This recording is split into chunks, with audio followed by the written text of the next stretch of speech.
జమ్మూ కాశ్మీర్లో జరిగిన ఉగ్రదాడిలో విశాఖవాసి చంద్రమౌళి చనిపోయారు. పారిపోతున్న చంద్రమౌళిని వెంటాడి మరీ చంపినట్టు తెలుస్తోంది. చంపవద్దని వేడుకున్న మోదీకి చెప్పుకోండి అంటూ ఉగ్రమూకలు కాల్పులు జరిపాయి. చంద్రమౌళి మృతదేహాన్ని సహచర టూరిస్టులు గుర్తించారు. సమాచారం తెలిసిన వెంటనే విశాఖ నుంచి కుటుంబ సభ్యులు పహల్గాం బయలుదేరి వెళ్లారు.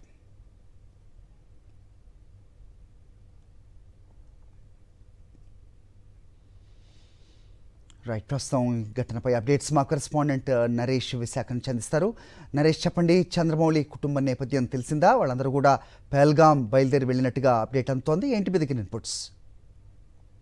అది ప్రస్తుతం విశాఖలో విషాద ఛాయలు అలుముకున్నాయని చెప్పుకోవచ్చు. పహల్గామ్ లో నిన్న జరిగిన ఈ దుర్ఘటన ఏదైతుందో అందులో విశాఖ వాసి చంద్రమౌళి ఈ ముష్కర్ చేతిలో చనిపోవడం జరిగింది. అయితే పారిపోతున్నా సరే వెంటాడి మరి కాల్ చేసినట్లుగా అక్కడ ఉన్న స్థానికులు చెప్తున్నారు. ఎందుకంటే పూర్తిగా కూడా విశాఖపట్నంలో పూర్తిగా మూడు కుటుంబాలు, అంటే మూడు కుటుంబాలు 3 జంటలు అక్కడికి వెళ్ళడం జరిగింది. సుమారు 6 కూడా కాశ్మీర్కి వెళ్ళడం జరిగింది. ఈ సమయంలో కూడా అక్కడ 6 కూడా విహారయాత్ర నేపథ్యంలో గెలిచిన సమయంలో కూడా అక్కడికి పహల్గామ్ లో చంద్రమౌళిని కాల్చి చంపినట్లుగా అక్కడ మిగిలిన సహచరులు చెప్పడం జరిగింది. అయితే ప్రస్తుతం మరికొద్ది సేపట్లో సుమారు 12 గంటల సమయానికి విశాఖపట్నానికి ఫ్లైట్ ద్వారా చంద్రమౌళి మృతదేహాన్ని తీసుకురానున్నారు.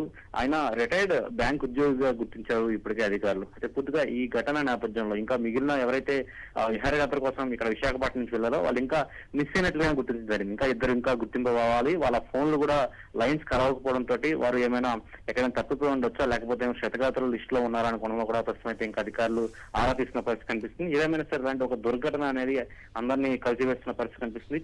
చంపద్దు అని వేడుకున్నా సరే పారిపోతున్న అతని వెంట పడి మరీ కాల్ చేసినట్లుగా అక్కడ స్థానికులు చెప్తున్నారు. చంద్రమౌళి మృతదేహాన్ని సహచర టూరిస్టులు అవుతున్నారో గుర్తించి వెంటనే సమాచారం ఇవ్వడంతో నిన్న రాత్రి అంతా కూడా పూర్తిగా చంద్రమౌళి ఆచూకీ తెలియక ఇక్కడ ఉన్న బంధువులు కూడా తీవ్ర భయభ్రాంతులకు గురయ్యారు. ఈ తరుణంలో తెల్లవారుజామున చంద్రమౌళి చనిపోయినట్లుగా అక్కడున్న అధికారులు కన్ఫర్మ్ చేయడంతో ఇక్కడ తీవ్రంగా బంధువులందరూ రోధిస్తున్న పరిస్థితి నెలకొంది. హరి. All right Naresh.